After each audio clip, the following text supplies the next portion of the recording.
है ना वाक धातु से बना है। वाक का अर्थ होता है वाणी। अब वाणी का मतलब होता है बोलना।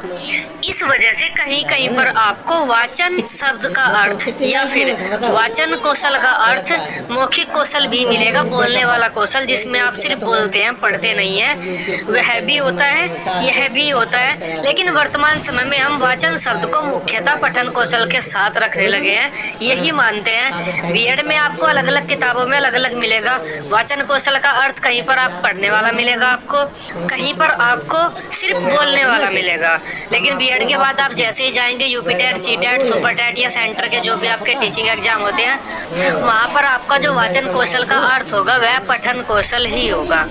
अब हम यहाँ पर बात कर लेते हैं। वाचन शब्द वाक धातु से बना है जिसका अर्थ होता है वाणी। वाणी अर्थात लिखे हुए का उच्चारण। पठन शब्द की अगर बात करें हम, पठ धातु से बना है जिसका उच्चारण होता है कुछ छपा हुआ पढ़ना।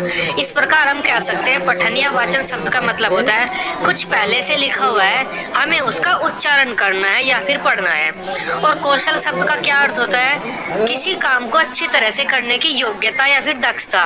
इस प्रकार पठन कौशल शब्द का जो अर्थ हो जाता है वह हो जाता है लिखित सामग्री को ठीक प्रकार उच्चारण के साथ पढ़ने की योग्यता जो हमारी होती है उसे हम पठन कौशल बोलते हैं। सामान्य रूप में मनुष्य क्या करते हैं, लोग क्या करते हैं, पठन का अर्थ ले लेते हैं। कोई बच्चा अगर खड़ा होकर बस पढ़ रहा है उसे ही पठन मान लेते हैं। वास्तव में ऐसा नहीं होता, यह सिर्फ पठन का संकुचित अर्थ होता है। व्यापक रूप में अगर हम पठन की बात करें तो उसमें उचित लयबद्धता, लय के साथ, उतार चढ़ाव के साथ पढ़ना आ जाता है, अर्थ ग्रहण करना आ जाता है। क्योंकि एक शब्द के 4-5 अर्थ होते हैं, वहाँ पर उस शब्द का क्या अर्थ है, भाव ग्रहण करना, लिखे हुए का अर्थ ग्रहण करना, उसका अर्थ समझना आदि। इस तरह की कई सारी चीजें आपके व्यापक रूप में हमें देखने को मिलते हैं अगर हम पठन कौशल की बात करें। अगर हम पठन के प्रकारों की बात करते हैं कि अब पठन कौशल कितने प्रकार का होता है, मुख्य तौर पर हमें 2 प्रकार का पठन कौशल देखने को मिल जाता है, सहस्वर वाचन और आपका मौन वाचन। यहाँ पर आपका वाचन लिखा हुआ है सहस्वर वाचन, इस वजह से वाचन का अर्थ पठन ही हो जाता है। कहीं कहीं पर आपको कंफ्यूजन वैसे होगी, लेकिन फिर भी वाचन का अर्थ पठन से लीजिएगा, आपकी समस्याएं दूर हो जाएंगी। सहस्वर वाचन ऐसा वाचन जिसमें स्वर हो। अगर कोई बोल बोल कर पढ़ रहा है उसे हम कहेंगे सहस्वर वाचन। किसी के पास किताब है, इस लड़की के पास यह किताब है, यह लड़की इस किताब को खड़ी होकर बोल बोल कर पढ़ रही है, इसे हम क्या कहेंगे, सहस्वर वाचन। यह टीचर इस किताब को पढ़ रहा है बोल बोल कर, यह क्या हुआ, सहस्वर वाचन हुआ। सहस्वर वाचन मतलब बोल बोल कर पढ़ना। मौन वाचन, अगर आप कुछ पढ़ते हैं जिसमें आप होठों को नहीं हिलाते, बोलते नहीं है, उसे हम कहेंगे मौन वाचन। जिसमें आवाज न हो ऐसा वाचन, जिसमें आवाज न हो उसे हम मौन वाचन कहेंगे। जैसे आप घर बैठकर अपनी कोई किताब पढ़ते हैं, न्यूज़पेपर पढ़ते हैं या फिर अपने व्हाट्सएप के मैसेज पढ़ते हैं, किसी ने आपको मैसेज सेंड किए व्हाट्सएप के, आप उन्हें चुपचाप पढ़ते रहते हैं, दूसरों को नहीं बताते बोल बोल कर, उसे ही हम मौन वाचन कहते हैं। अब सहस्वर वाचन के प्रकार देख लेते हैं। पहले सहस्वर वाचन मतलब ऐसा वाचन जिसमें आप आवाज निकाले, बोलते टाइम ध्वनि उत्पन्न करें। सहस्वर वाचन के 4 प्रकार देखने को मिल जाते हैं हमें। आदर्श वाचन, अगर क्लास में कोई टीचर किसी पाठ को पढ़ रहा है या किसी पैरे को पढ़ रहा है तब वह उसे बिल्कुल ठीक प्रकार से पढ़ेगा, उतार चढ़ाव के साथ पढ़ेगा, लयबद्धता होगी उसमें, कोमा अगर कहीं आएगा वह टीचर थोड़ा सा रुकेगा, पूर्ण विराम अगर कहीं उसे देखने को मिला वह टीचर थोड़ा ज्यादा रुकेगा, पूरे नियम के साथ पढ़ेगा वह टीचर।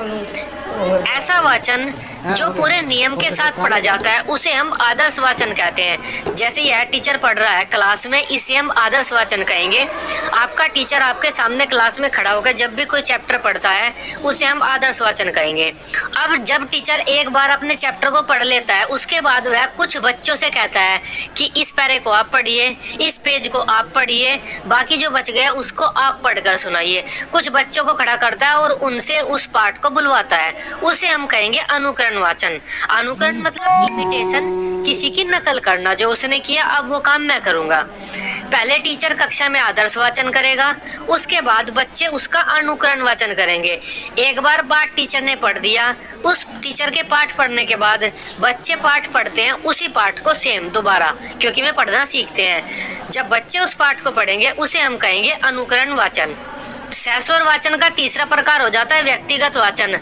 अगर कोई भी एक व्यक्ति, एक बच्चा, कोई भी अगर एक इंसान खड़ा होके पढ़ रहा है, उसे हम कहेंगे व्यक्तिगत वाचन, वह खुद वाचन कर रहा है अकेला।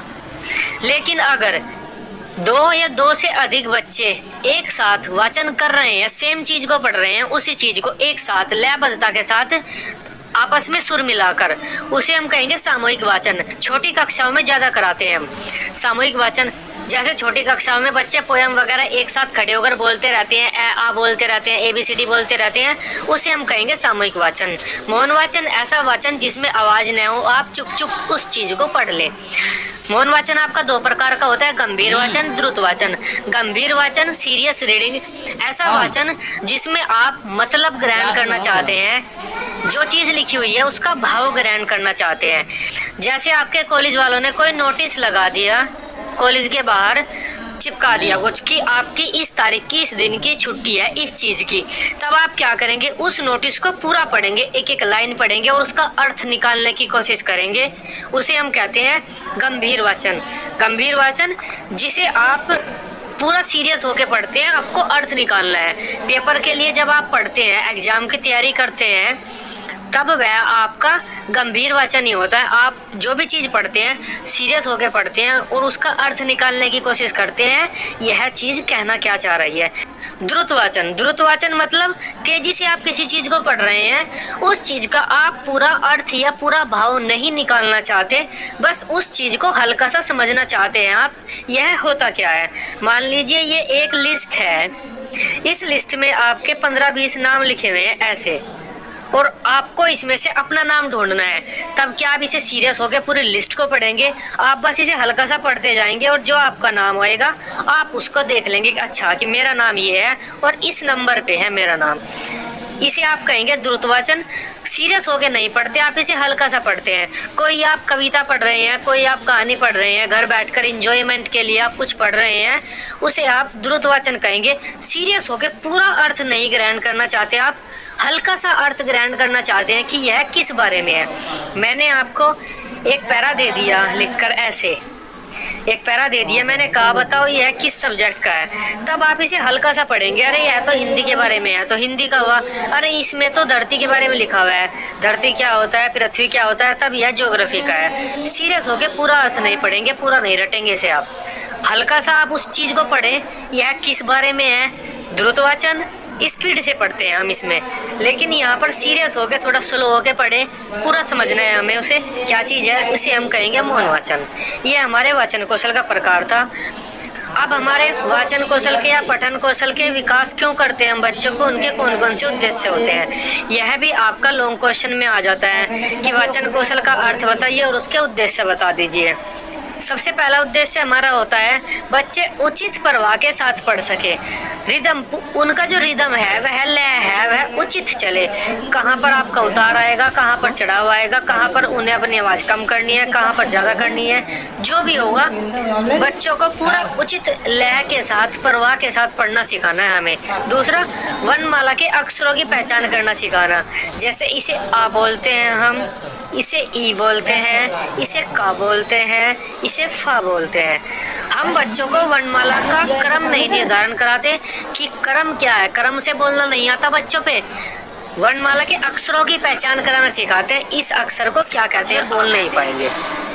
थर्ड पॉइंट है बच्चों में सेल्फ स्टडी करने की आदत विकसित करना, खुद पढ़ने की। घर जाकर बच्चे खुद पढ़ सके, मजे लेने के लिए, मस्ती करने के लिए, हम इंजॉयमेंट के लिए भी तो पढ़ते हैं कि चलो एक नोवेल पढ़ लेते हैं या इतनी अच्छी स्टोरी है इसको पढ़ के देखते हैं। स्वाध्याय, खुद पढ़ने की आदत को विकसित करते हैं बच्चों में।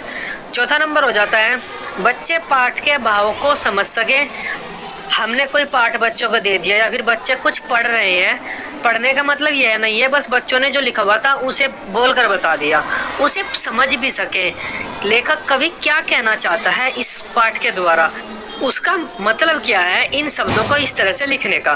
पांचवा नंबर हो जाता है बच्चों के अर्थ निर्माण कौशलों का उत्थान करना। यही हो जाता है, यह भी इसी प्रकार का जो बच्चों के कौशल होते हैं शब्दों का अर्थ निकालने के। अब एक शब्द है उसके 3-4 अर्थ निकल जाते हैं आपके।